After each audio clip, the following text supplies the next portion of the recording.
ආයි සෙට් එක ඔන්න ඉතින් අදත් පිළිගන්නවා අලුත් මලුත් වීඩියෝ එකකට. ඉතින් අදරන් ආවේ ටොප් රිවෙන්ජර්ස් එකේ තවත් එපිසෝඩ් එකක්. ඉතින් ඕගොල්ලන්ට මං ගිය පාර වුණ කතාව මතක් කරන්නම් ගොඩ කාලෙකින් එපිසෝඩ් එකක් ගෙනාව නැති හින්දා. ඉතින් ගිය පාර එපිසෝඩ් එකේ තුනේ තෝමන් සහ මෝබියස් ගෑන් එක අතර රණ්ඩුවක් ඇති වෙලා ඒකෙන් මෝබියස් ගෑන් එකේ ලීඩර් මයිකි අතින් පරාදුනා. ඊට පස්සේ පාචින් විසින් මෝබියස් එකේ නායකයාට පිහියෙන් අයිනවා කියලා අපි දැක්කා.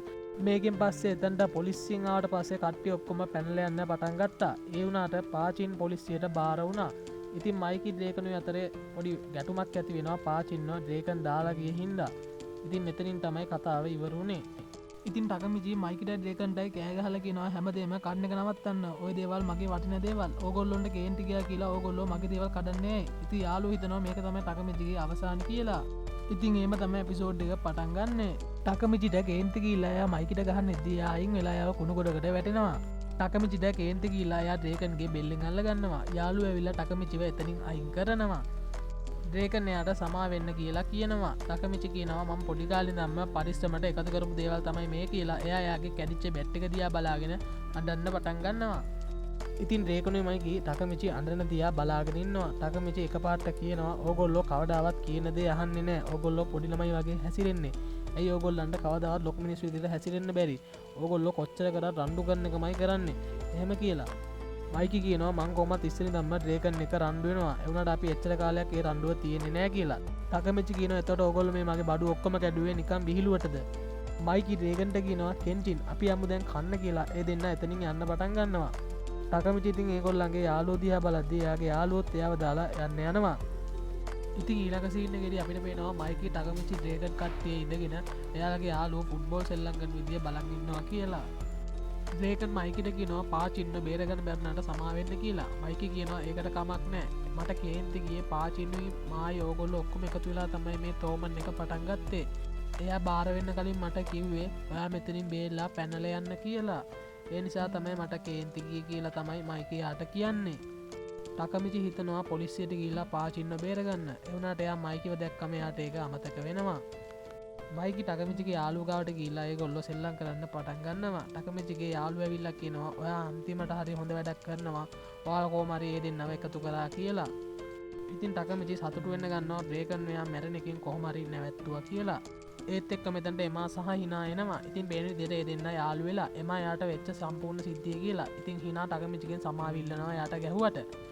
එමා කියනවා ටකමිචිට හිනා යාට ගොඩක් ආදරේ. ඒ නිසා ඔයා එයාව කවදාවත් නැති කරගන්න එපා කියලා. ඉතින් හිනාට මේකෙන් ලැජ්ජ හිතෙනවා. ඉතින් එතනින් කට් කරලා අපිට පේනවා දැන් අගෝස්තු 3 වෙනිදා ලැබිලා කියලා. ඒ කියන්නේ ඩ්‍රේකන් මැරෙන දවස. ඒ වුණාට ටකමිචි හිතනවා මයිකි ඩ්‍රේකනු යාළු වෙලා ඉන්න හින්දා ඩ්‍රේකන්ට කිසි දෙයක් වෙන එකක් නැහැ කියලා. පේන විදියට හිනයි ටකමිචි ෆෙස්ටිවල් එකක් බලන්න ඇවිල්ලා හිනා කියන ටකමිචිට මට අරක දිනල් දෙන්න කියලා. ඉතින් ටකමිචි ටුවක්කුව අරන් දිගටම වෙඩි තිබ්බත් එයාට හැම වෙලේම මිස් වෙනවා. එයා කොහොම හරි එකට විදලා දිනන්න සමත් වෙනවා. එයා හිනාට තෑග් අරන් දීලා ඒ දෙන්න ඇවිදන් යද්දී එතනට වහින්න පටන් ගන්නවා. මේ දෙන්න වැස්සෙන් බේරෙන්න ගහක් යටට යනවා. ඉතින් අපිට පේනවා මේ දෙන්න ගොඩක් ලං වෙලා ඉන්න කියලා. ඉතින් පේන විදියට හිනාගේ කකුල තුවාල වෙලා. ඉතින් හිනා වැටෙන්න යද්දී ටකමිචි ආව නැගිටවන්න හදනවා. ඒ වුණාට හිනා ආයෙමත් වැටෙන්න යනවා. මේ නිසා ඒ දෙන්න තවත් ලං වෙනවා.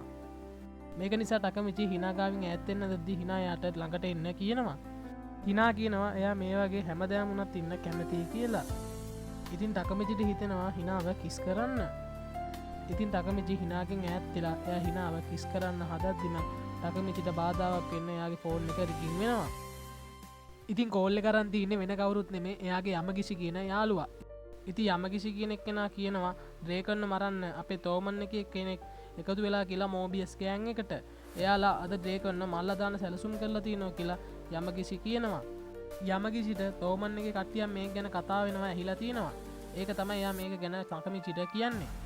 ටකමිචි යනවා එයාව කොහි මරන්නද ඒගොල්ලෝ ප්ලෑන් කරලා තියෙන්නේ. එතකොට එයා කියනවා කා පාක් එක කියලා. ටකමිචිට මතක් වෙනවා ඩ්‍රේකන් මැරුණේ අගෝස්තු 3 වෙනිදා කා පාක් එක කියලා.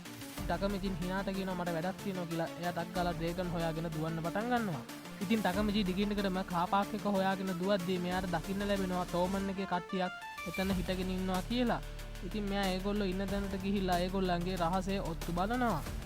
ඉතින් මෙයාට දැනගන්න ලැබෙනවා ඒ ඉන්නේ වෙන කවුරුත් නෙමෙයි ඒ තමයි කියෝමසා. ඉතින් කියෝමසා එතන ඉන්නේ ඩ්‍රේකන්ව මල්ලා දාන්න. කියෝමසා කියනවා ඩ්‍රේකන් එයාට ගැහුවට එයාට පලිය ගන්න ඕනේ.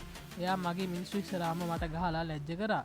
ඒ නිසා එයා පණ පිටින් ඉන්න බෑ කියලා ඒ පීය දුන්න මිනිස්සයාට කියෝමසා කියනවා. ඉතින් ටකමිචිව කියෝමසාගේ මිනිස්සයන්ට හවු වෙනවා. එයා කියෝමසා ඉස්සරහට ටකමිචිව ගෙනල්ලා දානවා. ටකමිචි කියනවා ඔයාගේ ප්ලෑන් එක කවදාවත් හරියන්නේ නැහැ. කියෝමසා කියනවා එදා තමුසෙව හරියට මට මරන්න බැරි වුණා.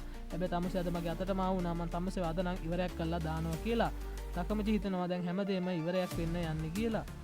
ටකමිචි හිතන්නේ එයාගේ පළවෙනි ජීවිතෙත් එයා කිසි දෙයක් හරියට කරේ නැහැ. මේ ජීවිතෙත් එයාගේ ෆේල් වෙන්න යන්නේ කියලා. ඉතින් අපිට පේනවා ඒගොල්ලෝ ටකමිචිට හොඳටම ගහනවා කියලා. ඉතින් ටකමිචි හිතනවා දැන් හැමදේම ඉවරයක් වෙන්න යන්නේ කියලා. ඉතින් කියෝමසගේ මිනිස්සු එයාට තව හොඳටම ගහලා එයාව බැඳලා දාලා ඒගොල්ලෝ එතනින් යන්න යනවා. කියෝමසා කියනවා ඩ්‍රේකන් මල්ලි ඉවරනාට පස්සේ තමුසෙන් අපි බලාගන්නම් කියලා. එයා යනවා ඩ්‍රේකන් හොයාගෙන. ඉතින් අපිට පේනවා ටකමිචි බලාපොරොත්තු කඩවුණු කෙනෙක් වගේ බිම වැටිලා ඉන්නවා. ඉතින් කවුරුත් හිතන්නේ නැති විදියට hina එතනට එනවා. hina ටකමිචිව බේර ගන්නවා. ටකමිචි hinaට කියනවා කියෝමසාගේ සැලස්ම.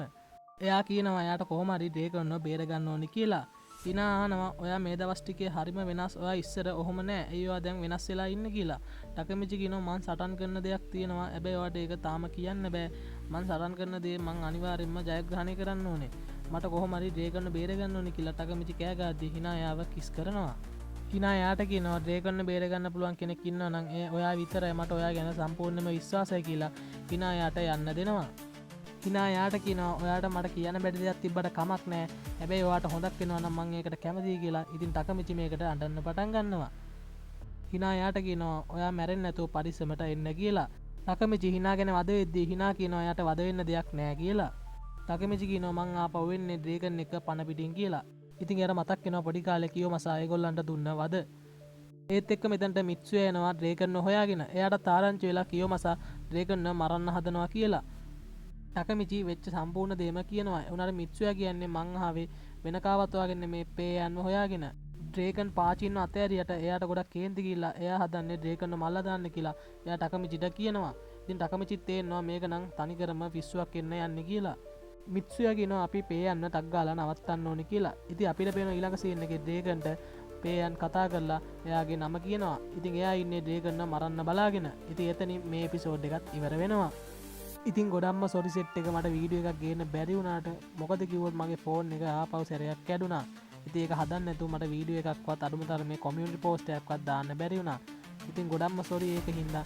ඉතින් ආයෙ නම් ඒ වගේ වෙන්නේ නැති වෙන්න කියලා අපි ප්‍රාර්ථනා කරමු. එහෙනම් අදට ගිහින් එන්නම්. බයි බයි.